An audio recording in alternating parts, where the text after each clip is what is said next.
Shalom, marilah kita tundukkan hati dan pikiran kita sebelum kita disapa oleh firman Tuhan. Damai sejahtera Allah yang melampaui segala akal, itulah kiranya yang memelihara hati dan pikiranmu di dalam Kristus Yesus Tuhan kita. Amin.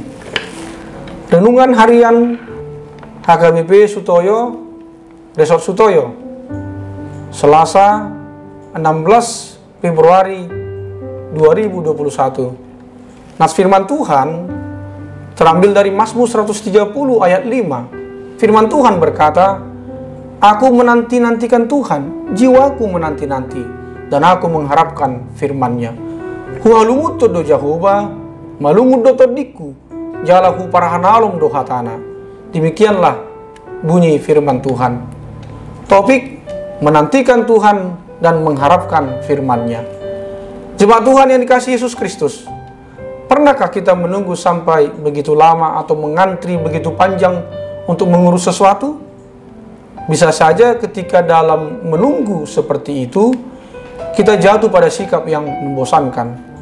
Menanti atau menunggu adalah pekerjaan paling membosankan. Begitu pula ketika kita berdoa, meminta sesuatu kepada Tuhan. Tidak semua doa kita dijawab oleh Tuhan secara langsung. Terkadang harus melalui proses penantian yang cukup panjang. Dan tidak semua anak Tuhan yang mau bersabar menanti jawaban dari Tuhan. Ada juga mereka yang menjadi putus asa dan kecewa, yang akhirnya tidak dapat menikmati janji Tuhan. Padahal kita tahu bahwa menunggu itu menuntut kesabaran, ketekunan, dan kesetiaan. Saudaraku yang dikasihi Tuhan, Mazmur ini berbicara tentang situasi yang begitu suram. Namun ada pemahaman bahwa Allah masih berdaulat. Bahkan ketika pemazmur pun melalui masa-masa sulit, dia saksikan bahwa Allah itu tetap berdaulat. Ini adalah pengakuan bahwa hanya Allah yang dapat memberikan harapan dan jaminan sejati bahwa Dia akan tetap setia selama masa kegelapan itu.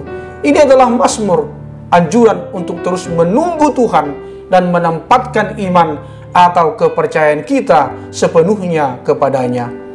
Pemazmur mengingatkan dirinya sendiri bahwa Allah telah menebus Israel di masa lalu dan akan terus membawa penebusan dan harapan bagi orang yang mau dengan sabar menantikan Tuhan bertindak dan percaya akan firman dan janjinya.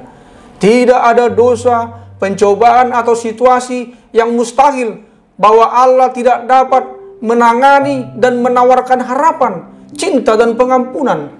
Dia adalah Allah yang setia. Apapun yang terjadi dalam hidup kita dan kasih-Nya tetap teguh dan akan tetap selamanya. Saudaraku yang terkasih, mari belajar dari apa yang telah Daud lakukan ketika ia berada dalam jurang masalah. Daud berseru kepada Tuhan dalam doa, mau mengoreksi diri sendiri, tetap percaya pada firman Tuhan, dan berharap serta sabar menantikan pertolongan Tuhan.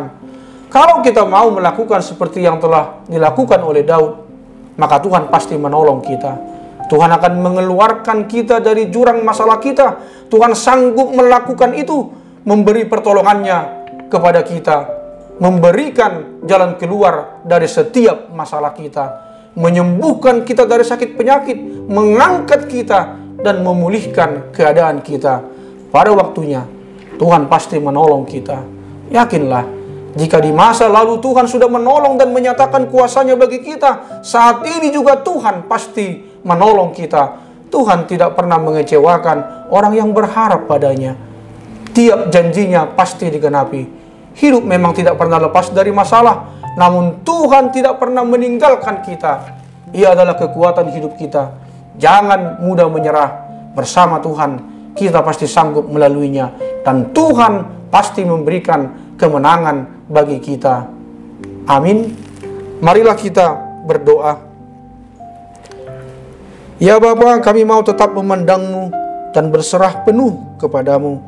Percayakan janji-Mu di dalam firman-Mu, agar kekuatan kami muncul dan membuat kami tetap bersemangat dan tetap tekun menantikan Engkau. Ya Bapa, berkatilah yang berulang tahun hari ini. Sembuhkanlah yang sakit dan juga yang terkena virus COVID-19. Hiburkanlah yang sedih, kuatkanlah yang lemah. Hanya di dalam nama Tuhan Yesus kami berdoa. Amin. Selamat pagi, selamat beraktivitas. Salam sehat, tetap bersyukur. Tuhan Yesus memberkati.